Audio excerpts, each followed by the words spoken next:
Ako po si Susan Rosero Cabatanya, tubong Talakugnon talaga po ako. At nakatira po ako dito sa Purok Sunrise, Buena Gracia, Talakugon, Agusan del Sur. Mayroon po akong 4 na anak. Ang asawa ko po ay tubong Kabadbaran, Agusan del Norte. Panganay ko po si Janry Cabatanya, kasulakuyang isa siyang licensed agriculturist. Yung pangalawa ko, si Cheryl po, isa siyang midwife. Yung pangatlo ko po, si Rizan Jean, isa rin po siyang midwife. Yung pang-apat ko po, sa ngayon, nag-aral pa siya doon sa AMA, San Francisco.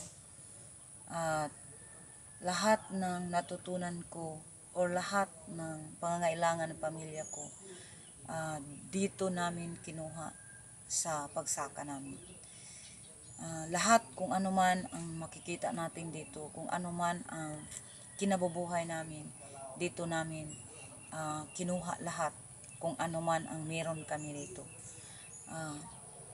Nung nagkaroon kami ng bagong kaalaman, lalo na doon sa teknolohiya, yung nakapag-training na ako, nakasali na ako ng iba't ibang training, doon ko nakuha lahat ng kailangan talaga ng isang magsasaka na magkaroon talaga ng karunungan kung paano gawin o paano dapat gawin ang isang magsasaka upang magkaroon ng magandang buhay at magandang kinabukasan ang lahat ng pamilya.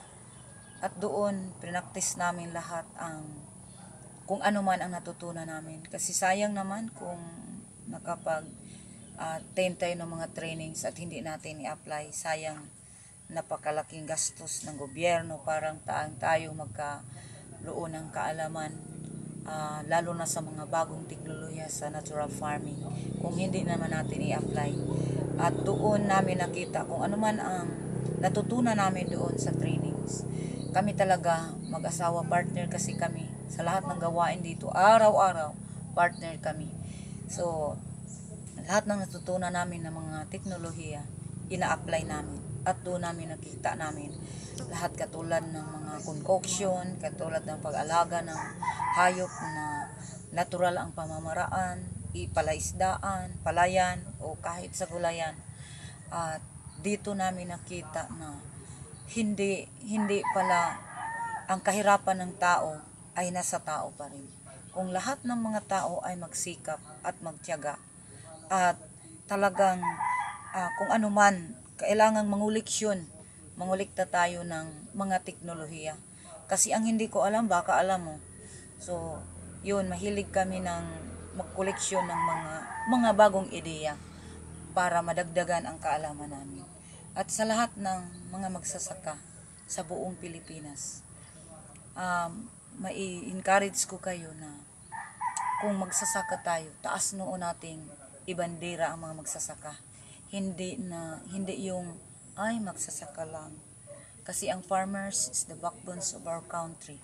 Gusto natin na talagang ipagmalaki natin na tayo ay mga magsasaka.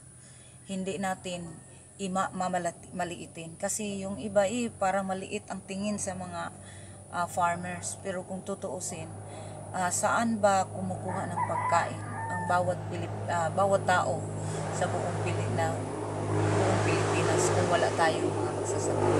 Sa lahat ng mga magsasaka, maipayo ko lang, sipagan natin. At kung ano man yung natutunan natin, i-apply natin para makita natin kung ano man ang resulta. Lahat naman tayo, maraming mga pagsubok. Hindi naman perfecto ang buhay natin. Mayroon din namang failure, pero hindi tayo agad susuko. Lalaban tayo hanggat makamit natin yung kasaganahan sa buhay natin. At isusulong natin na ang lahat ng mga farmers, kung mai-follow lang kung ano man ang mga instruction, lalo na sa programang IDOPS. Sa programang IDOPS kasi, kung tutuusin, kung ang mga farmers, lahat ng mga farmers dito sa Pilipinas, magkaroon ng mga ideya o kaalaman katulad ng ginagawa namin dito na tinatawag nating integrated diversified organic farming, wala ka nang hahanapin pa, nandyan na lahat.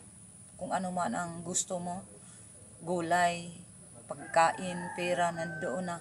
Wala ka nang hahanapin. Sa lahat ng pangangailangan ng tao, nandito na lahat. So, kumbaga pa, ang isang magsasaka, isang tularan sa buong Pilipinas, hindi lang sa Pilipinas, sa buong mundo. Kasi nakikita ko dito sa Pilipinas, palaging sinasabing mahirap, mahirap. Bakit naman maghirap ang mga tao dito sa Pilipinas na malaki naman tayong lupain? Kung magsaka lang tayo, ang tawag dito sa amin magkugi or kailangang masibot ng pagtrabaho. At isa puso natin na ang Diyos palaging gumagabay sa atin sa pamamagitan ng ating lakas at kaalaman upang sa bawat araw na ginagawa natin, palagi ang Diyos mag-supply sa atin na kung ano man ang dapat natin gawin, na hindi tayo matulad ng iba na nagiging pasaway na sa mundo natin o sa lahat ng komunidad natin.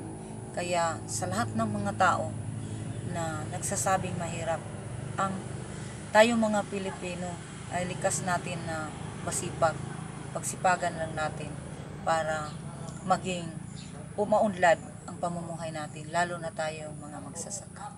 Yan po.